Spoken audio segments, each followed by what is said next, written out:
শেষমেশ আমার হাতে চকলেট বোম ফেটে গেল। প্রীতমের কাছে বায়না করে নতুন হেডফোন কিনলাম, আর আজ আমরা সবাই মিলে বানালাম চিকেন পাস্তা।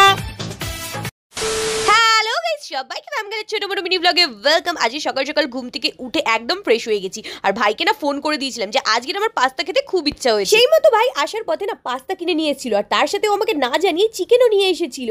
তো চলো আমরা কিন্তু একদম সকাল সকাল বসে পড়েছি যে খাবারটাকে রেডি করব।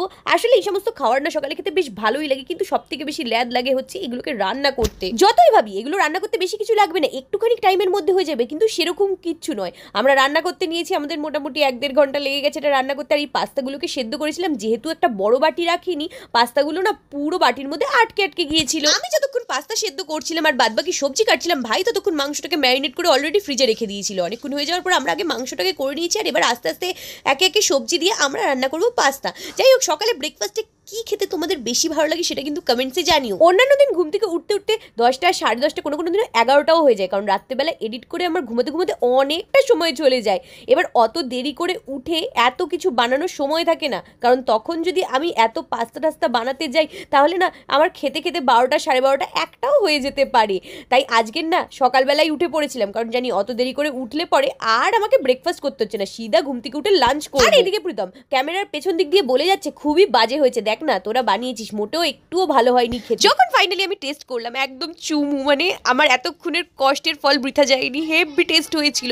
যাই হোক, এই সমস্ত খাওয়া দাওয়া করে নিয়েছি। আজকে আমরা ভেবেছিলাম যে একটা বাজির কমেডি ভিডিও বানাবো, তো প্রীতমকে বলেছিলাম না চকলেট বোমগুলো যেগুলো আছে ওর মধ্যে থেকে বারুদ বার করে দিতে, ও বারুদ বারও করে দিয়েছিল। আর এখানে দেখো আমরা ভিডিওটা নিচ্ছি, আমি জানি বারুদ বেরিয়ে যাবে, চকলেট বোমটাকে আমার হাতে নেওয়ার কথা ছিল, ভাগ্যিস হাতে নিইনি। কিছুক্ষণ পরই দেখি ওই চকলেট বোম ফেটে গেছে, মানে আজকের আমার হাতই পুড়ে যেত। মানে আমি ভুলবশত ওই চকলেট বোমটাকে হাত থেকে ছেড়ে দিয়েছি, এর জন্য বেঁচে গেছি, না হলে যেন আমার হাতটা আর কিছু থাকতো না।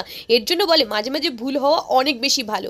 যাই হোক, আজকের কিন্তু রেডি হয়ে আমি যাবো ভেবেছিলাম ভিডিও বানাতে, আর তখনই আমি ভাবলাম যে চলো বিগ বিলিয়ন ডে চলছে, আমি কিছু একটা অর্ডার করি। তো আমি অর্ডার করেছিলাম এই হেডফোনটা, যেটা ট্রিগার্ড ইনসানের ব্র্যান্ডের হেডফোন।